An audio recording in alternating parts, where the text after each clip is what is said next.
Norðlenska nautakjötið. Uppskrift af góðu kvöldi.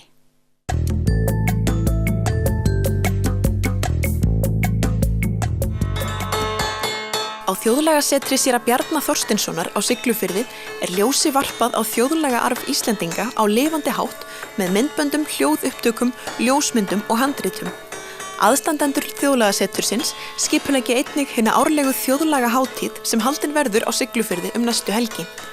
Á hátíðinni verður leikin tónlist frá Afríku, Suður-Ameríku, Kanada, Norðurlöndunum, Bretlandseyjum, Rússlandi og Balkanskaga auk íslenskrar tónlistar.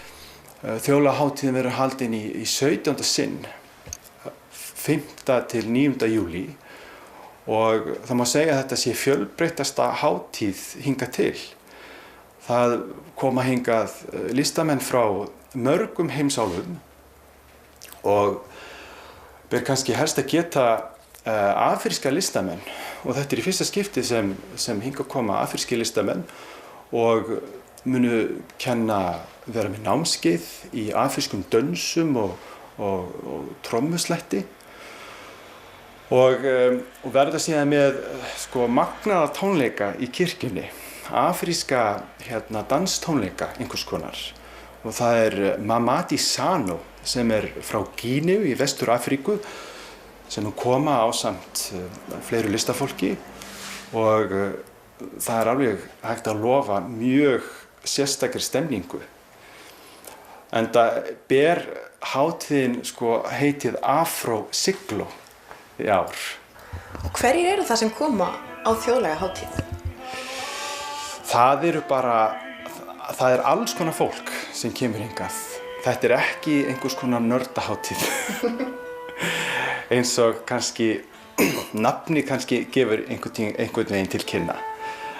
Þjóðlagahátíðin hefur verið mjög vel sótt og þetta mjög breiður hópur fólks og allir aldurshópar. Má geta þess að það boðið upp á pössun á meðan námskeiðin standa sem hefur gefist mjög vel og þetta líka heimamenn sem koma á hátíðina. Þannig að það fjölbreytt mannlíf á hátíðinni. Það náttúrulega ekki bara verið að leggja áherslu á þjóðlög á hátíðinni. Þetta alls konar tónlist og þó svo að þessi þjóðlaga áhersla sé til staðar. Og til að mynda verður í Bátahúsinu mjög skemmtilegir tónleikar með austfirskri tónlist, Ingi T og fleiri. Og svo eru ástarsöngvar frá Englandi. Þetta er fjölbreytt og það líka það sem gerir þessa hátíð svo skemmtilega. Það ekki verið að leggja áherslu á svona ímyndaða baðstofustemningu. Heldur má segja að þetta svona einn stór grautur eins og í rauninni þjóðlaga arfur Eyjólfur sjálfur tónlistarmaður og búsettur í Hollandi. Hann stundar einnig meistaranám í þjóðfræði þar sem hann rannsakar íslenska langspilið. Ég fekk áhuga á langspili fyrir kannski 7 árum síðan. Ég á vin í Reykjavík, Örn Magnússon og Mörtu Guðrúnu Halldórsdóttur sem hófu að leika á þessi gömlu hljóðfæri með börnunum sínum 2 og þau byggu til hljómsveit, Spilmenn Ríkinis og ég gjörsamlega heillaðist af þessu hjá þeim. Þá spilaði á ekki bara langspil heldur önnur hljóðfæri sem getið í miðaldahandritum eins og lírukassa og alls konar trommur og þess háttar. Og ég held að það hafi verið eitt moment sem skar úr að ég færi í þjóðfræði. Það var þegar ég var í strætó á leiðinni til Reykjavíkur frá Hafnarfirði og gaggjart til að fara á tónleika með spilmönnunum en þannig var að þeim var útvarpað á Rás 1 og það vildi svo skemmtilega til að það var stillt á gufuna í strætó og ég var svolítið seinn og var kominn við Klambratúnið þegar langspilshljómurinn tók að hljóma í útvarpinu og það var eitthvað svona eitthvað svo fallega ljótt með þennan tón. Hann einhvern veginn svona skar sig í gegnum lætin í strætónum og þetta hitti mig einhvern veginn. Og ég stökk út úr strætó og hljóp á tónleikastaðinn sem var í 12 tónum á Skólavörðustígnum og þar eiginlega byrjaði þetta sko. Og hef ekki mist áhugann síðan. Hvernig finnst þér að vera hérna á Þjóðlagasetrinu? Mér finnst það frábært. Þetta eru algjör forréttindi fyrir mig að fá að vinna hérna. Sko, þetta er svona kjörið tækifæri mig til að sameina þessi tvö áhugamál. Það er tónlistina og þjóðfræðina. Og það er það sem er svo skemmtilegt við þennan stað að hann er ekki aðeins að halda utan þjóðlega arfinn og kynnan, heldur einnig er þetta svona vettfangur til að leika sér með hann. Og við leggjum mikla áherslu á það hérna, bara með því til dæmis að hafa hljóðfærin hérna til sýnis.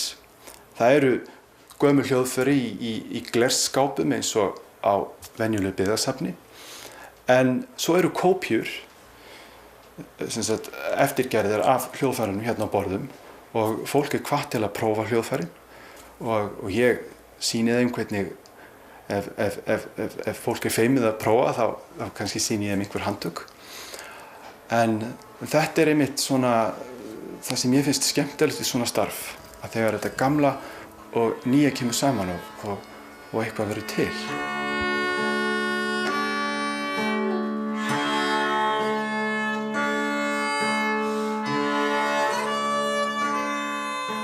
Það er ekki á hverjum degi sem maður hittir einhvern sem er sérfróður langspilið.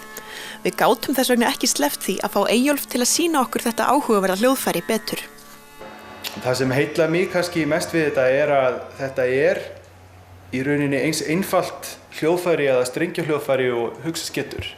Þetta er bara kassi og þá nú kannski þess vegna líka sem þetta var vinsælt hérna á 18. öldinni þegar það er talið hafa komið til landsins frá Noregi. Það er hljóðfæri þar sem heitir Langeleik og er mjög svipað og er í rauninni bara sama hljóðfærið. Þetta hljóðfæri sem tilheyrir fjölskyldu sítara sem sko teygir anga sína ef ekki til allra heimsálfa. Nú þetta er sem sagt, eins og ég sagði, bara trékassi með nokkrum strengjum. Upphaflega var þessi belgur ekki, heldur var það bara svona ílangt og fjöldi strengjana var misjafn eftir spilum. Hér eru þið 3 á báðum spilum, en eins og spilið sem Séra Bjarni átti, það eru 4, 5 og jafnvel bara 1. Þetta spil sko er svona kannski upprunalegra heldur en þetta. Þetta er eins og við kallum diatónískur skali, eða mixolítískur. Þetta er sem sagt skali sem tilheyrir gömlu kirkjutóntegundunum frá miðöldum og seinna á 19. öldinni fóru menn að reyna nútímavæða langspilið. Það er að segja að þeir fóru að setja allar svörtu og hvítu nóturnar, bjuggu til kromatískan tónstiga og það var maður hérna fyrir norðan, Ari Sæmundsen, sem gaf út leiðarvísi til að spila og smíða langspil. Þetta var notað á ýmsa vegu. Við vitum að fólk notaði boga og þá er tónninn svona kannski svona svolítið melankólískur.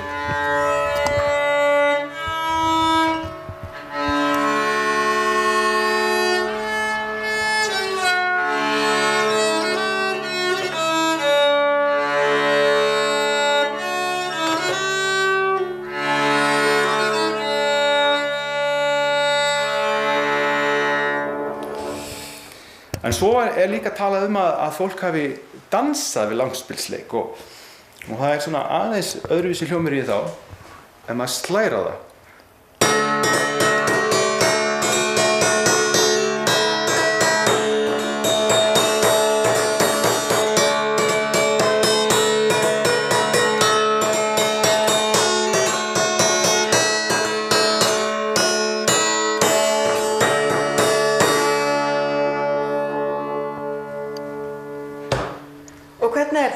erfitt að læra að spila þetta hljóðfæri? Nei, það er mjög auðvelt að spila langspil.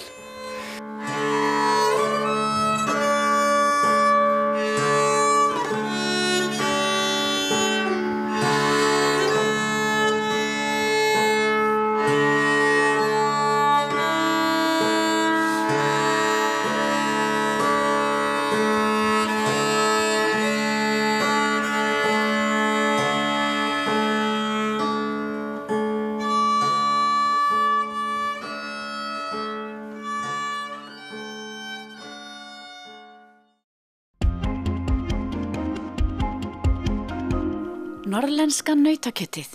Uppskrift af góðu kvöldi.